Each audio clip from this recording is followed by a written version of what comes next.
चाय पीने का वक्त है? चाय पीने का कोई वक्त नहीं होता है। चाय पेश करने वाले का सिर्फ एक ही मकसद होता है कि कुछ देर बैठ के बात कर ली जाए। क्या ही बात हो सकती है, पता नहीं बात करने के लिए कुछ बचा भी है या नहीं। वो वीडियो देखने के बाद बाबा इस रिश्ते के लिए हाँ नहीं करेंगे। जब बात करोगी तो बात बनेगी ना। मैं तो कहती हूँ चुपचाप बाबा को बता दो कि मैं ही वो लड़की थी जिसके लिए आपका दामाद आग में कूदने को तैयार था। तुम क्या बाबा को समझती नहीं हो? उन्हें इस बात से फर्क नहीं पड़ता कि वहां पर कौन था। वो कहेंगे कि इतना गुस्सा, उन्हें सिर्फ गुस्से वाले रवैये से ही मसला होगा। और तुम तो जानती ही हो उन्होंने कितने रिश्ते कितनी छोटी छोटी बातों पर रिजेक्ट कर दिए। वो चाहते हैं कि हमारा शौहर दुनिया में सबसे परफेक्ट इंसान होना चाहिए। इतना मत सोचो।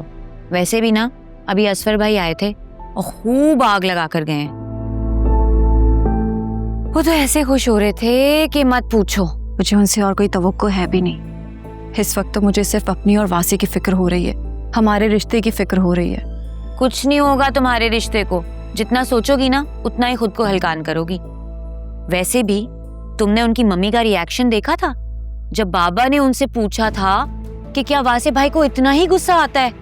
बेचारी आवाज बाख्ता हो गई थी। उनको तो समझ ही नहीं आ रहा था कि हाँ बोले या ना। अच्छा हुआ कि उन्होंने उस वीडियो में मुझे नहीं देखा, वरना पता नहीं वो क्या ही कर जाते। अपने बेटे को कान से पकड़ के मुर्गा बनाती और कभी यहाँ वापस ना आती। वैसे तुम बच के रहना। अशीन आंटी है बहुत तेज औरत। यार आंटी का नंबर तो बहुत बाद में आएगा, पहले तो मुझे ये रिश्ता होते हुए दिखाई नहीं दे रहा। कुछ दिन सब्र कर जाओ, सब ठीक हो जाएगा। बाबा ने ना अपने एक दोस्त से वासे भाई की इंक्वायरी का कहा है। हाँ, बाबा को ना किसी एजेंसी में होना चाहिए था। स्टेट एजेंसी कैसी रहेगी? फिजा तुम भी ना। बस मेरी ये दुआ है कि तुम हमेशा ऐसे ही हंसती रहो। इंशाअल्लाह। ये चाय शक्ल से तो बहुत ही बुरी लग रही है। हाँ, एक तो 11:15 बजे गैस चली जाती है। पता है मैंने कितनी मुश्किल से तुम्हारे लिए चाय बनाई है। ऊपर से मैडम बोल रही है चाय अच्छी नहीं है। पहले केटल में बनाई, फिर मैंने माइक्रोवेव में उसको दम भी लगाया है। अरे मजाक कर रही हूँ। चाय वैसे बहुत अच्छी बनी है, बस शक्ल से ही बुरी है। हमेशा ऐसे करती हो तुम।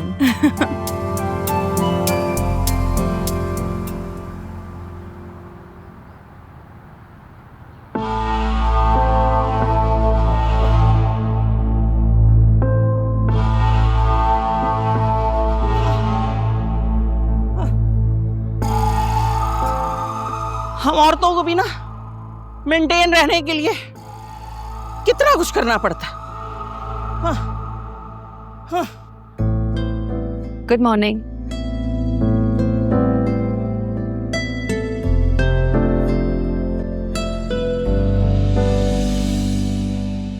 सुनो, फराज साहब कहाँ हैं?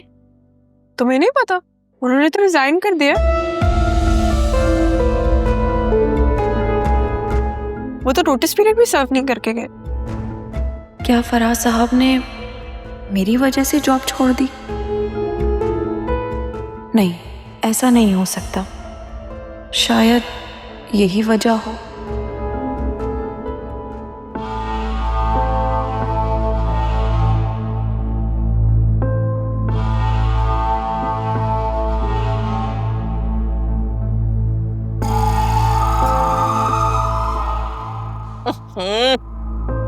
ये पानी भी अभी खत्म होना था। अरे अस्सलाम वालेकुम, कहाँ गायब हो? आजकल तो तुम नजर ही नहीं आ रही। वालेकुम अस्सलाम। मैंने कहाँ जाना है? मैं तो ठीक हूँ, तुम सुनाओ, तुम कैसी हो? मैं तो ठीक हूँ। मुझे तुम्हारी फिक्र हो रही थी। हैं? मेरी क्यों फिक्र हो रही थी तुम्हें? कुछ नहीं, तुम जानती तो हो। हाँ, देखो बहन, इंसान को अपने काम से काम रखना चाहिए। किसी के घर में क्या हो रहा है, क्यों हो रहा है, इन सब बातों की टो लगाने से ना अजीब अजीब किस्म की बीमारियां हो जाती हैं इंसान। अरे मैं तो बस बस रहने दो, दिलों के हाल ना अल्लाह जानता है।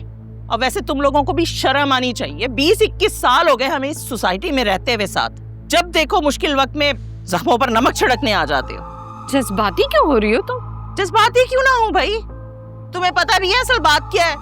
मेरे बेटे ने किसी गरीब की मदद क्या कर दी, बदले में क्या मिला उसे? बदनामी और सोसाइटी वालों के तंज और ताने। और बुरा मत मानना, वैसे जब तुम्हारी बेटी के अफेयर का पूरी सोसाइटी को पता था तो हम तो नहीं आए थे तुम्हारे पास पूछने के लिए कि कैसा लग रहा है। अरे तुम तो नाराज हो रही हो। मैं चलती हूँ, फिर मिलेंगे। अल्लाह हाफिज।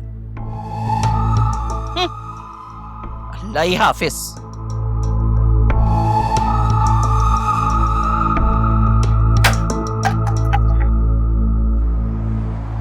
वो जो इंचार्ज वाली शैला है ना, वो बता रही थी कि फराज सर ने कल हेड ऑफिस में अपना रिजिग्नेशन ईमेल किया। वो तो ये भी कह रहे थे कि अपनी एनुअल लीव्स ट्रायल पीरियड में यूज करेंगे। एचआर वाले भी हैरान है कि अचानक क्या हो गया। वैसे शैला एक और बात कह रही थी। वो क्या? वो ये कि शायद अब उनके बाद तुम्हें प्रमोशन मिल जाए। भाई मेरी तरफ से तो एडवांस मुबारकबाद। क्या हुआ, तुम्हें खुशी नहीं हुई? नहीं, वो फराज साहब का इस तरह से चले जाने का मुझे ज्यादा अफसोस है।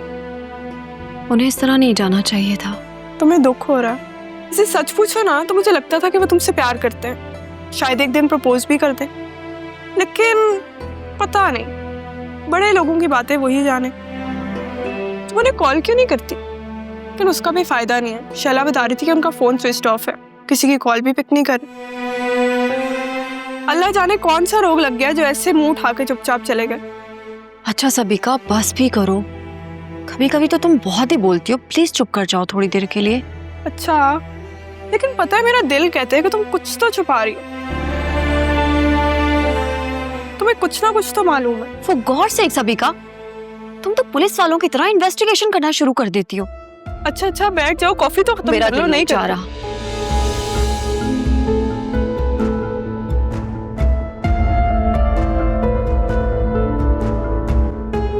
अस्सलाम वालेकुम। वालेकुम अस्सलाम। आज बहुत थकन हो गई है। क्या बात है, इतनी चुप क्यों? कुछ कहोगी नहीं? क्या बोलूं, हर किसी पे कोई ना कोई जिम्मेदारी की थकन सवार है। सबको इस थकन ने पकड़ रखा है। क्यों इतना परेशान होती है? जिस अल्लाह ने बेटियां दी हैं वो अच्छे असबाब भी देगा। असलम साहब, अल्लाह तो अच्छे असबाब देता है। ये तो हम इंसान हैं जो उन असबाब तक पहुंच नहीं पाते, फिर हम शिकवा करते हैं अल्लाह से। मैं अच्छी तरह जानता हूँ आपका इशारा फराज के रिश्ते की तरफ है। मैं तो कह रही हूँ एक बार उन्हें घर बुला ले, मैं करती हूँ उनसे बात। कैसी बातें कर रही हो? मैं उन्हें फोन पे मना कर चुका हूँ, आलिया उन्हें मना कर चुकी है। अब क्या बोलेंगे कि जिस जगह हम रिश्ता कर रहे थे वहां बात नहीं बनी तो इसलिए आप रिश्ता लेकर आ जाए। किस दुनिया में रहती हो तुम? आपसे अगर नहीं हो पा रहा ना तो आप उन्हें बुलाएं, मैं करती हूँ बात। हरगिज नहीं। मैं नहीं चाहता कि मेरी बेटियां जिंदगी के किसी मकाम पर अपने शौहरों के आगे हल्की पड़ें। जब मौका आएगा तो मैं खुद बात कर लूंगा, लेकिन ऐसे एकदम से नहीं। इस तरह तो उनकी इज्जत रूह मजरू होगी। आपने तो तहिया किया हुआ है कि आपने मेरी कोई बात नहीं माननी। कैसी बातें कर रही हो? माननी है, लेकिन थोड़ा वक्त मांग रहा हूं ना। चाय बन गई? बस एक उबाल आ जाए तो लेके आ रही हूँ। चाय अच्छी लग रही है, जरा मुस्कुराती भी आइएगा। जी जी। ये सौदा ले आया था मैं, रख लेना अंदर।